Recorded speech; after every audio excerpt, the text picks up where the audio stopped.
High school wasn't exactly my favorite time.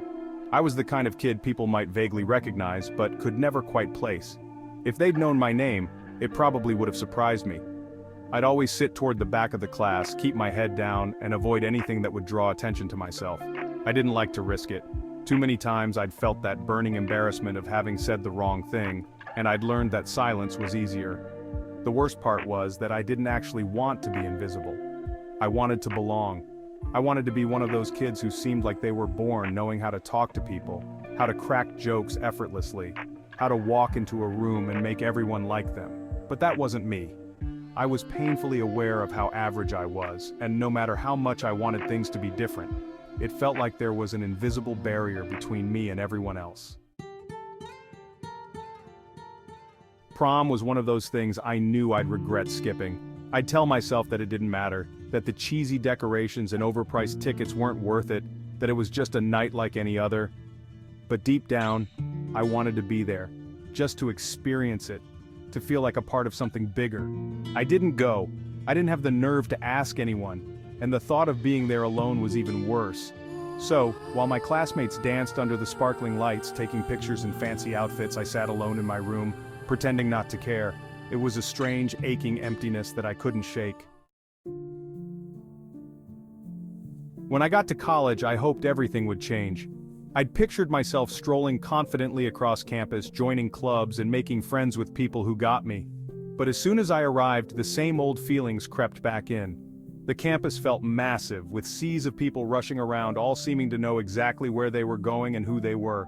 I felt small and insignificant, like a kid who'd accidentally wandered into the wrong place. I tried to put myself out there, going to mixers and orientation events, but every conversation seemed to fizzle out before it could go anywhere. I'd hear myself saying the same things, asking the same questions, and then blanking out on what to say next. I'd laugh awkwardly, wait for the silence to get unbearable, then excuse myself and slip away.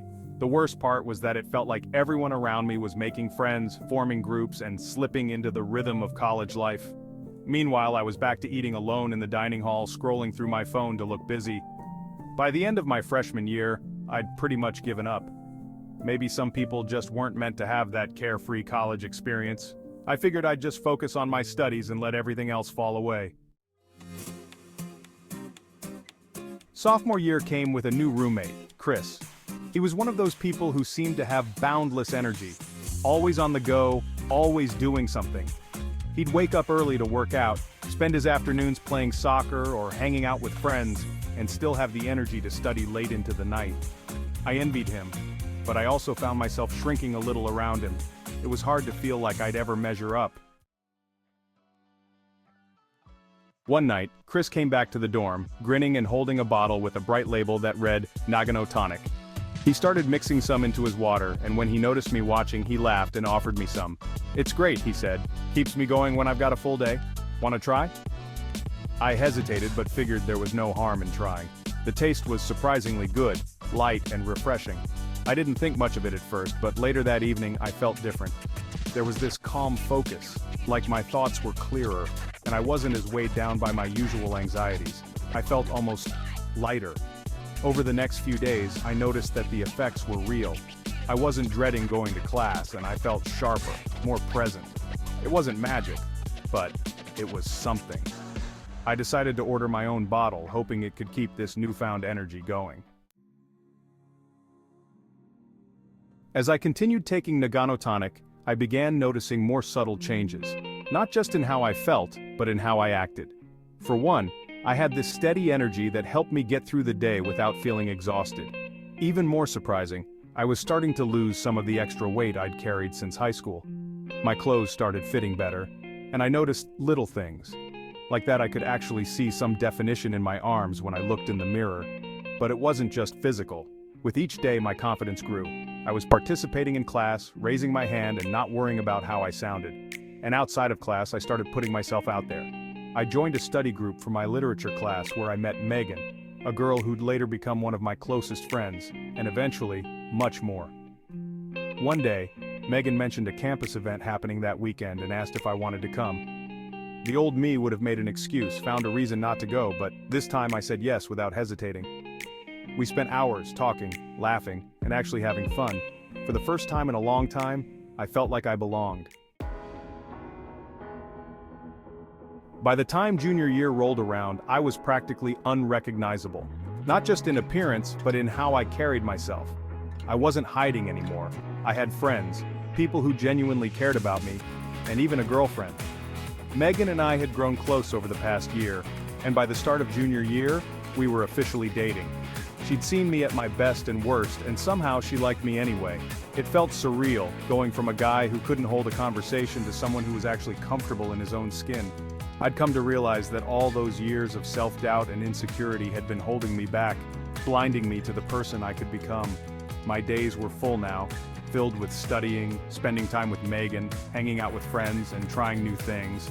I joined an intramural soccer team, even though I'd never been particularly athletic. I was terrible at first, but my teammates were supportive, and I started improving, even scoring a goal here and there. I felt strong, both mentally and physically, and that strength was reflected in every part of my life. Nagano tonic had become a part of my routine, a small thing that had sparked such big changes. It was more than just a supplement, it was a reminder of my journey from self-doubt to self-acceptance. Every time I took a sip, it was like a quiet reminder that I could keep pushing forward, that I didn't have to slip back into the shadows. Looking back, it's hard to believe how far I've come. I spent so many years believing that I was meant to stay invisible, that I wasn't capable of changing. But I proved myself wrong. I've learned that sometimes, all it takes is one small step to spark a series of changes you could never have imagined. Today, I'm proud of the person I've become. I'm proud of the relationships I've built, the opportunities I've embraced, and the life I've created for myself. I used to think that confidence was something other people had, something I could never achieve. But now, I know it's something that comes from within, something I can cultivate and grow. College isn't over yet, and I still have plenty of dreams and goals. But now, I know that I have the strength to face whatever comes next. I'm no longer the quiet kid sitting alone at the back of the room. I'm here, fully present, ready for whatever life has in store. And I have Nagano tonic to thank for giving me the boost that helped me find my way. It's been a year since I first tried Nagano tonic, and my life is a complete 180 from where I started. I have close friends, a girlfriend who's changed my world, and memories that I'll carry with me forever. I used to feel like life was something that happened to other people, but now, I know that it's something I can shape, something I can build with my own hands. Megan and I talk sometimes about the people we were when we first met. She says she saw potential in me, even when I couldn't see it myself. I owe so much to her, to my friends, and to that small decision to try something new. That choice has led me to places I never thought I'd go and helped me become someone I'm proud to be. Life isn't perfect. I still have moments of doubt, times when I slip back into old habits or feel insecure. But now, I know how to push through those moments. I know that I have the power to keep growing, to keep challenging myself.